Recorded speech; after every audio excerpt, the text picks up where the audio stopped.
양력은 다들 알고 계셔서 제가 좀 생략하고요. 아까 신 교수님하고 얘기를 해보니까 저희가 원래 오늘 강의 주제는 BPH에서 두타스테라이드의 세이프티 에피커시에 대한 내용인데 그 내용은 조금 이렇게 간략하게 해주시고 최근 BPH 수술 또 뭐 몇 가지 아주 흥미로운 내용을 좀 갖고 나오셨더라고요. 그래서 좋은 강의 부탁드리면서 큰 박수로 맞이해 주십시오. 예, 여러분 안녕하세요. 전북대학교 병원에서 근무하고 있는 신유설입니다. 오늘 간략히 5RA 주제인 두타스테라이드에 대해서 살펴보고 제가 최근에 사실 월드 퍼스트라고 저는 주장하고 있는 두 가지 수술법에 대해서 좀 말씀드리겠습니다. 사실 두 가지 중에 하나는 호남주에서 한번 공개를 했고 그 나머지 하나는 여기서 처음 저도 발표하는 거여서 정말 뜻깊은 자리인 것 같습니다. 이제 BPH에 대해 살펴보면 사실 매년 굉장히 증가하고 있고 그래서 아무래도 여기 동국제약에서도 저희 과에 관심을 이제 작년부터 엄청 갖고 있는 것 같습니다. 어쨌든 유네스코 성공하기를 저도 굉장히 바라고 있고 많이 돕도록 하겠습니다. 그런데 이제 제가 항상 생각하는 게 왜 BPH가 생길까? 나이가 들수록 이렇게 보면 프리테스토스테론은 나이에 비해서 굉장히 떨어지는데 이 테스토스테론을 먹고 사는 왜 BPH는 더 커지는지 항상 궁금해했고 그 원인들을 여러 가지 이제 살펴보면 테스토스테론이 역시 1번의 역할을 하고 있고 그 다음에 인플라미션 뭐 다른 요인들인데 왜 남성 호르몬을 먹이로 삼고 커가는 프로스테이트가 남성 호르몬이 나이가 들수록 작아지는데 왜 이게 커지는지 항상 의문이었고 이 모든 사람은 특히 톰 행크스 보면 어렸을 때 이렇게 건장했는데 이렇게 비실비실 해지는 근육량이 굉장히 감소하고 모든 게 줄어드는데 왜 전립선만 주름이 안 생기고 더 커지는지 항상 의문이 들었고 그래서 항상 생각했던 게 우리는 나이가 들수록 ER 스트레스에 대한 반응이 이제 약해지는구나. 옛날에 스트레스가 와도 저희가 쉽게 극복을 했는데 어떤 스트레스가 오면 좀 화가 나잖아요. 저도 이제 나이가 들수록 어떤 자극이 들어오면 예전에는 감당을 했는데 이제 바로 공격이 들어가는 좀 그런 상황이 오고 있어서 그래서 이제 고민하다가 그러면 5RA 제재로 한번 연구를 해봐야겠다 해서 사실 24년도에 이제 퍼블리시된 논문인데 이런 근본적인 BPH 원인을 사실은 조금 생각을 해보려고 했어요. 그래가지고 BPH 모델을 이제 동물 쥐 모델로 만들었는데 방법은 남성 호르몬 이제 거세시켰다가 남성 호르몬 차단시켰다가 이제 남성 호르몬 주입하면 얘가 갑자기 전립선이 굉장히 커지는데 여기서 이제 신기하게 여겼던 게 남성 호르몬을 이렇게 차단을 시켜버리니까 이 남성 호르몬을 이용하는 안드로겐 리셉터 발현이 굉장히 증가한 것을 그 동물 모델에서 확인했었습니다. 그래서 저는 생각하기에 저희가 나이가 들수록 남성 호르몬이 감소하니까 그걸 어떻게든 저희가 짜내서 이용하려고 그 리셉터가 발현이 증가하거나 수가 증가하는 것이 아닌가 하고 최근까지도 이제 후속 연구를 좀 하고 있고요. 근데 이제 여기서 또 봤던 거는 이런 피나스테라이드를 물론 했어요. 오늘 두타스테라이드는 아니지만 하지만 여기 회사에서도 피나스테라이드 제자가 있긴 한데 두타도 비슷한 효과라고 생각합니다. 이게 단순히 전립선 줄여주는 것만 아니라 인플라메이션을 또 감소시키는 것을 저희 연구에서는 확인해서 발표를 했었고요. 다른 콕스2나 이런 인자들도 ER 스트레스 인자들도 어느 정도 감소를 확실히 시켜주긴 하더라고요. 그리고 이제 사실은 저희가 큐어에서 다른 질환 못지않게 BPH 러츠가 굉장히 좋은 안 좋은 영향을 준다는 이런 보고들을 많이 봤을 것 같고요. 그래서 이제 BPH 환자들이 왔을 때 크게 파마콜로지, 서저리 이제 양쪽으로 나눠서 해야 되는데 대표적인 이제 알파 블로커는 그 이제 저희가 소변이 지나는 통로를 넓혀주는 역할 그리고 5RI 오늘 제재는 BPH 크기를 이제 줄여줘서 이 통로를 넓혀주는 역할이 아닐까 싶고 BPH 요즘에 이제 미스트가 굉장히 유행을 하고 있는데 이런 역할을 사실은 유로렉트가 하는 게 아닌가 그리고 5RI 약물에서 하는 게 어느 정도 리튬이 역할을 하는 게 아닌가 하는 생각을 해보고 있습니다. 그래서 이제 사실은 수술 건수는 해마다 늘 것 같지만 그 비율은 이런 5AR 제제들이 많은 도움을 줘서 그 수술 비중은 많이 줄고 있는 것 같아요. 예전에 비해서. 예전에는 뭐 어쩔 수 없으면 수술했는데 최근에는 이제 약물로 끌고 가는 그런 경향이 좀 늘어나는 것 같고, 실제로 5AR 제제는 알파 블로커보다 더 그 BPH 환자들의 수술을 조금 늦추는 좋은 영향을 주고는 있습니다. 그럼 이제 두타와 피나하고 어떤 차이가 있는지 보면, 두타는 이 타입 2, 1, 2를 같이 블록하지만 피나스테라인 2만 블록한다. 근데 제가 이제 임상에서 실제 써보면 큰 차이는 없는 것 같은데, 연구 결과들을 보면 확실히 양쪽 1, 2를 블록하는 게 DHD 서프레션에는 확실히 더 월등히 많이 블록을 한다고는 돼 있습니다. 그래서 연구들 보면 이런 내용이 나와 있고, 결국에 뭐 서저리까지 가는 것을 두타가 조금 더 막는 게 아닌가라는 연구 결과들이 있습니다. AUR에는 뭐 큰 차이는 없었고요. 그렇다면 이제 부작용 측면에서는 사실 양 그룹에 큰 차이는 없는데, 두타 그룹에서 주장하는 게 어느 정도 피나스테라이보다는 조금 덜 영향을 미친다라고 돼 있고, 그래서 저희가 이제 이 5AR 제제를 좀 사용할 때는 좀 주의해야 할 게, 너무 장기적으로 사용해야 할 것 같은 젊은 사람에게서는 조금 이런 설명이 좀 필요할 것 같습니다. 장기적으로 성기능이 조금 떨어질 수 있다라는 경고가 좀 필요할 것 같고요. 세이프티 측면에서 예전에 이제 저희 국내 연구를 보면 뭐 당연히 좋았고, 효능도 좋았다는 연구 결과들이 있고, 섹슈얼 액티비티에는 확실히 조금 안 좋은 영향을 미친다라고 되어 있습니다. 혹시 탐슬로신이라는 알파 블로커 단독보다는 두타스테라이드 국화묘법이 훨씬 더 효과적이었고요. 근데 이제 최근에 이제 또 5알파 리덕테이스 이니비터가 많이 사용되면서 여러 가지 이제 성기능 부작용뿐만 아니라 디프레션에도 영향을 미친다라는 연구 결과들이 나와 있고, 대표적으로 이제 저희 남성과학 기지에 실렸던 연구를 보면 확실히 좀 장기적으로 사용했을 때 디프레션에 안 좋은 영향을 미친다. 이거는 이제 남성 호르몬이 워낙 중요한 역할을 해서 어느 정도 저희 정신적인 작용에도 이런 호르몬 작용이 영향을 미치는 게 아닌가라는 생각을 해보고 있습니다. 이제 여기까지 이제 두타로 했고, 이제 제 수술법을 좀 말씀드리면, 최근에 이제 작년에 실었던 연구인데, 이것은 그 고대 안순태 교수가 유레설 스페어링 서저리를 좀 많이 해서 제 이제 전통적인 방식과 좀 비교를 했었던 연구인데, 혹시 이제 전립선 비대증이 있고 크면서 이제 로봇 수술이 필요한데 사전 기능을 보존하고 싶으면 이렇게 유레스라를 보존하는 수술법도 있다라는 걸 말씀드리고요. 근데 이제 저도 그 수술법을 해봤더니 수술 시간이 좀 너무 많이 걸리는 단점이 있어서, 저는 요즘에 심플 프로스텍토미가 이제 필요한 환자에서 약간 원래는 로봇 어시스트 SP인데 여기다 소우를 더 붙여서 저는 로봇 어시스트 소우 심플 프로스텍토미라는 명칭을 붙이고 있습니다. 그래서 이게 최근에 제가 이제 했던 건데, 수술 시간이 지금 콘솔 타임이 한 2-30분 정도 걸려서 사실 저는 이제 홀랩보다 조금 덜 걸리는 것 같아요, 수술 시간이. 그래서 사이즈하고 상관없이 이 방법이 더 낫겠다라는 생각을 하고 있고, 그래서 좀 오히려 안 좋은 케이스를 지금 좀 갖고 와봤습니다. 여기 보면 블레더도 다 쳐져 있고, 이제 보시면 알겠지만 오리피스도 굉장히 가까웠던 환자예요. 그래서 블레더 여는 과정을 조금 지나면 이렇게 보통은 열면 이렇게 잡고 있는 게 없이 뻥 뚫리는데, 이런 블레더 상태 안 좋은 분들은 이렇게 다이버티클럼처럼 입구가 굉장히 좁아져 있습니다. 그래서 이거를 이제 넓히고, 사실 때에 따라서는 이 앵커링을 해서 시야를 더 확보를 하는데 저는 그 시간이 조금 아깝고 해서 앵커링을 안 하고 있고, 막상 이제 카메라나 인스트루멘트가 들어가 버리면 이게 확장이 되면서 사실 큰 방해는 안 주거든요.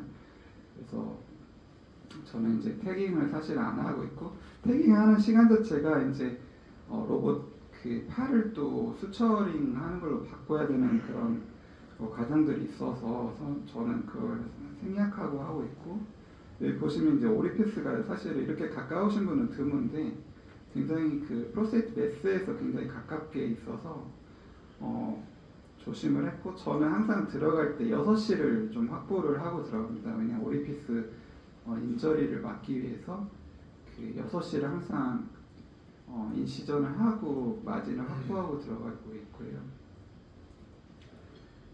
그래서 사실은 여기 더 밑으로 들어가면 아마 완벽한 라디컬하게 심플이 될 것 같은데, 저는 최근에 이제 약간 TRP 개념으로 오프닝 내주는 게 더 중요하다라는 생각을 하고 있습니다. 그래서 사실 여기도 보면 여기까지 사실 매스거든요. 그래서 여기로 들어가는 게 광범위하긴 한데, 저는 그렇지 않고 제가 이제 이미징을 해서 그 TRP처럼, TRP도 사실 아데노마를 다 드러내진 않지 않습니까? 홀랩은 아데노마로 들어가지만, 그래서 저는 제가 설정한 지금 구역으로 들어가고 있고, 때에 따라서는 제가 너무 조금 덜 들어갔다 싶으면 조금 더 넓게 파기도 하는데, 일단 보여드리겠습니다. 그래서 사실 여기도 이렇게 돌리면 훨씬 더 라디칼한데 지금 여기로 들어가고 있고요.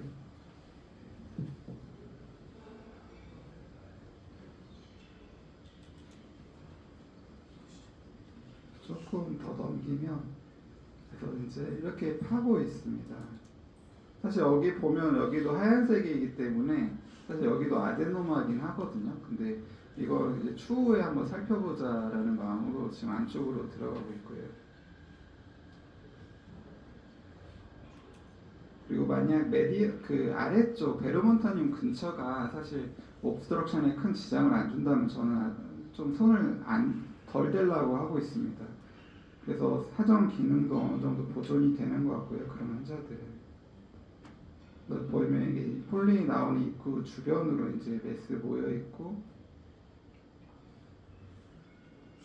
그 메인 메스가 이제 제거되면 에이펙스 쪽에서는 이렇게 가파르게 붙어 있는 범위가 좀 적어지더라고요. 그래서 저는 그 기점을 좀 찾고 있는데, 물론 이제 에이펙스를 뭐 라디칼하게 제거는 안 된다는 건 인정합니다, 저도. 근데 그게 사실 제가 이제 워낙 지금 10년 이상 이 심플 프로세스를 해보니까 사실 이 정도 파도 재발하는 게 생기진 않더라고요. 이게 이분들이 다 7, 80대고 이게 재발을 한다고 해서 이게 막는 경우는 사실 생기지 않을 거라는 생각을 하고 있어서, 사실 이제 원칙적으로는 여기도 아마 제거를 하는 게 완벽한 결과겠지만, 저는 약간 넌 인베이시브한 느낌으로 지금 많이 하려고 합니다.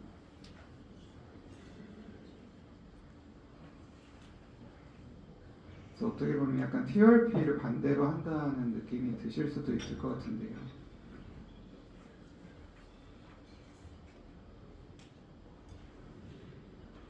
그래서 이런 메스들은 예전에는 저도 이제 이시전하고 다 한 번에 꺼냈거든요. 근데 요즘에는 잘라서 꺼내고 사실 포트를 더 열지 않습니다. 그래서 8mm 그냥 운드만 남기 때문에 나중에 그냥 수처만 해주면 사실 끝나는 간편함이 있고요.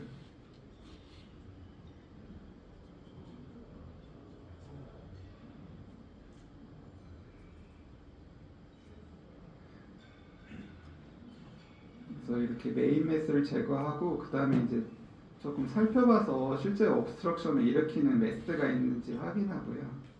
이렇게 폴리를 이제 넣어보면 어느 정도 확인이 되고 있는 스몰 아데노마가 방해가 된다면 좀 제거를 하고, 그래서 이런 느낌으로 하고 있고, 클로징은 블레더 넥 12시만 좀 좁혀주고 있습니다. 트랙션이 원활하게 될 정도만. 여기 위에를 지금 이게 생략이 돼서 그런데 여기 안쪽을 보시면 살짝 여기 수쳐 보인 흔적이 보입니다. 그래서 트랙션 될 정도만 블러드 넥을 분할을 하고 끝내고 있고요. 그 다음으로는 사실 이게 제가 이번 주 목요일 날 했던 수술인데, 이분은 이제 전립선 암 환자입니다. 근데 50대 초반이어서 본인은 죽어도 성기능을 좀 보존시켜달라. 그래서 이제 인트라 파샤를 생각을 했고, 근데 이제 항상 하다가 제가 심플을 초반에 할 때 제가 수술을 잘 못해서 출혈을 좀 줄이기 위해서 PA 프로스테이트 아테리 엠볼라이제이션을 이틀 전에 하고 했던 경험이 생각나서, 만약 그걸 하면 출혈이 적어지면서 훨씬 더블 세이빙이 쉬워지지 않을까라는 생각을 했고, PA는 이미 많은 논문들이 나와 있는데 그게 성기능에 영향을 미치지 않고 있잖아요. 사정장애도 덜 일으키는데 BPH 환자의 사정장애를 덜 일으킨다는 말은 성기능에는 발기에는 영향을 미치지 않는다는 거거든요. 오히려 회의를 했던 BPH 환자들이 성기능이 더 좋아졌다는 보고도 있고, 그래서 이분을 사실 이틀 전에 PA를 하려고 했는데 스케줄이 환자분이 그 전날 입원밖에 안 된다고 해서 전날 입원을 했었고 PA를 한 상태에서 그 다음날 이제 수술한 거고, 이거는 좀 아까는 거의 정배속이었는데 이거는 지금 2배속 정도로 했습니다. 보시면 확실히 젊어서 이제 이게 슈퍼피셜 도살벤이 이렇게 굵은 사람 드문데 이거를 그냥 지져버리기는 좀 큰 것 같아서 해모락을 썼고, 저는 녹는 메드트로닉 해모락을 쓰고 있습니다. 국내에서 뭐 한 3명 정도 쓰고 있다고 하더라고요, 메드트로닉에서. 근데 나중에 블레더로 이제 튀어나가는 위험이 좀 없어집니다. 녹아버리더라고요. 실제로 저는 소변 볼 때 이게 나온다는 환자가 있었어요. 유레스라 좀 밀리면서 그랬더니 막 부서지더라고, 사탕처럼. 그래서 실제 모습을 본 적도 있습니다. 사실 여기서 레터럴 다이섹션을 좀 해놓고 지금 하고 있는 상태인데 그건 편집을 했고요.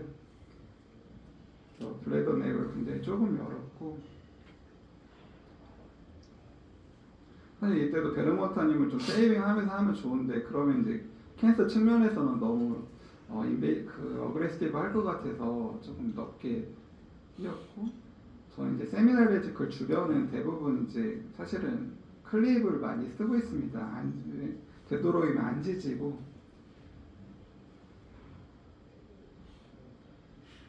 여기까지는 뭐 보통 환자들이랑 뭐 큰 차이는 없을 것 같은데, 사실 인트라로 하려면 이 캡슐 이쪽을 잘 이제 박리기를 해야 되거든요. 근데 그때 이제 큰 혈관들이 있을 때 굉장히 조금 시야가 잘 안 나오는 경향이 있는데,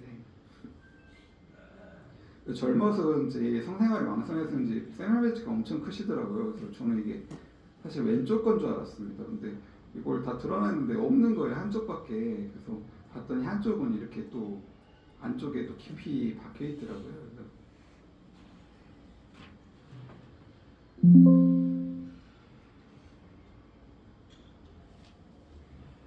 확실히 조금 제가 이제 안 하고 하는 환자들보다 이게 메인 브리딩이 없는 게 조금 느껴지더라고요. 프로스타트 아테리 엠볼라이제이션 한다고 해서 모든 혈관을 다 막을 수 있는 건 아니고 메인 혈관만 막기 때문에 조금 이 스몰 아테리들은 사실은 남아있긴 한데 확실히 큰 게 없어지니까 조금 더 시야가 좋지 않나라는 느낌을 받았고요.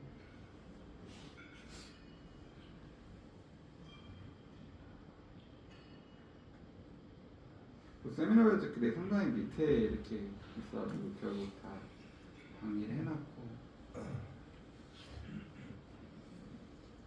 이제 여기를 인트라 파샤로 들어가면 여기를 잘 벗겨야 되는데, 이 벗길 때 사실은 이 혈관이 사실은 있는데 피가 안 나잖아요. 지금 이게 엠볼라이제이션의 효과가 아닌가라는 생각을 수술하면서도 좀 해봤었고, 그래도 이게 좀 굵어 보이는 혈관들을 클리핑을 좀 해주긴 했습니다. 클리핑 할 때도 좀 시야가 잘 나오긴 나오더라고요.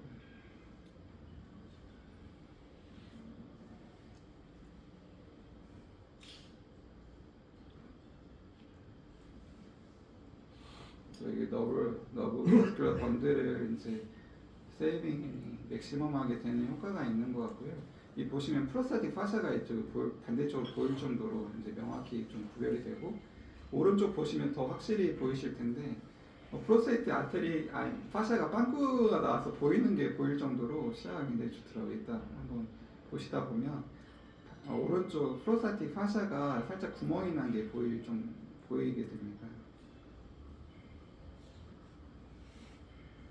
네, 보시면 살짝 구멍이 보이시죠? 사실 파샤가 정확히 이렇게 벌어지는 느낌이 좀 들었고, 네, 그 다음부터 뭐 이제 앞에 에이펙스 처리는 거의 비슷하게 됐습니다. 그래서 마지막 모습 보시면 유레스라 커팅하고 이제 띄어내고 끝냈는데,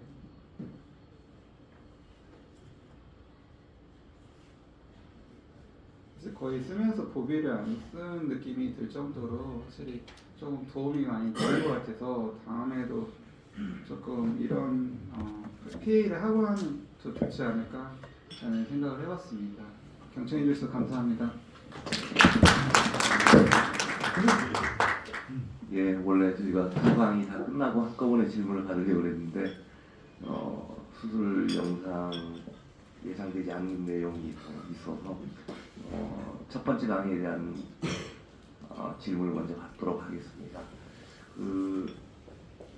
제가 먼저 한 가지만 질문을 드릴게요.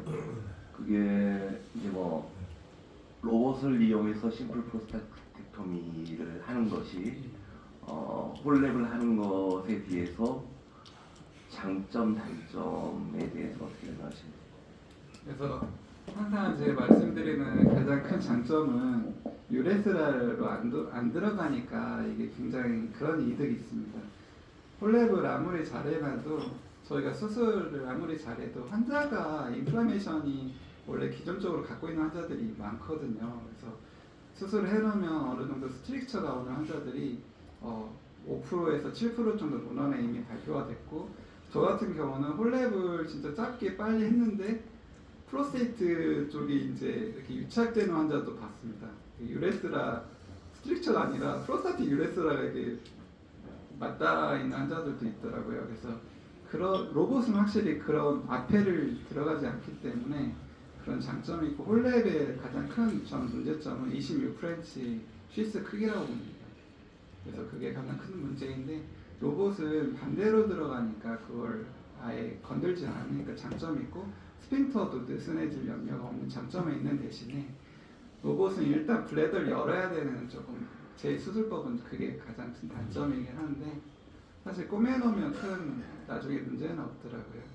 그리고 단점이 모살레이션으로 이제 앞으로 꺼낼 수 있는데, 심플은 꺼낸 거는 인시전 또 해서 꺼내야 되는 단점이 있었는데, 그 단점은 저는 이제 인시전 해버려서 꺼내는 걸로 좀 극복을 했고요. 그래서 아마 이제 조정 원장님께서 더 경험이 많으셔서 제가 이제 주장하는 홀랩이 나쁘다는 게 아니라 이런 심플도 괜찮다라는 생각을 하고 있습니다. 예. 예.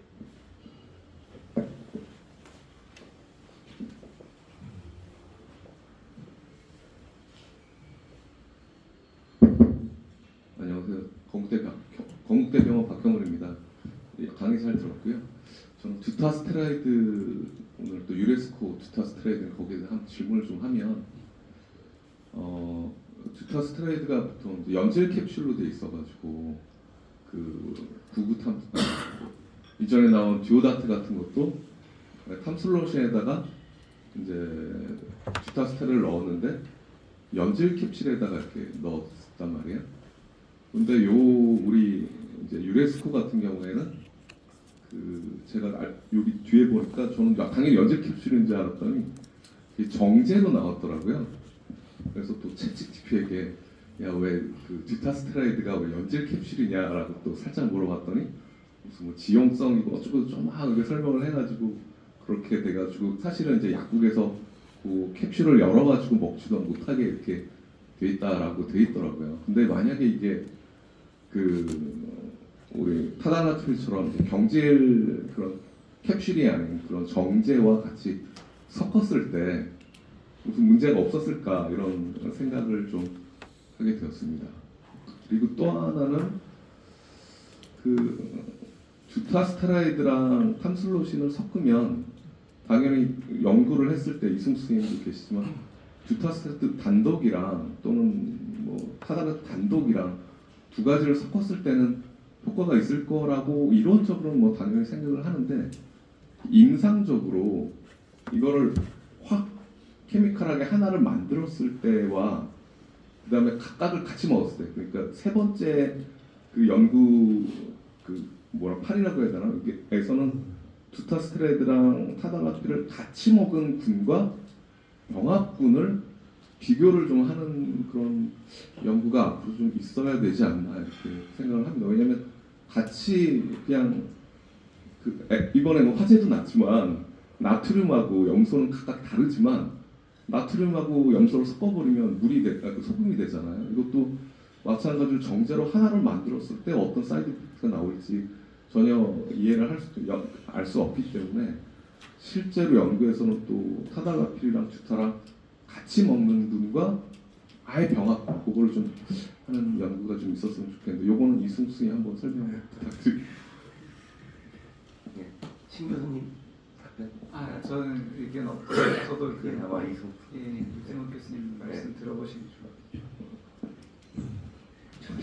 저기 그 답변이 제가 어저께 제가 강의한 내용 중에 뭐가 있냐면은 저희가 복합제를 만들려면 몇 가지 과정이 있는데 처음 과정이 이제 DDI라고 있습니다. 드러그 인터랙션이라고 해가지고 이 두 약제를 먹었을 때 생각도 못한 부작용이 있는지 그걸 먼저 처음에 하고요.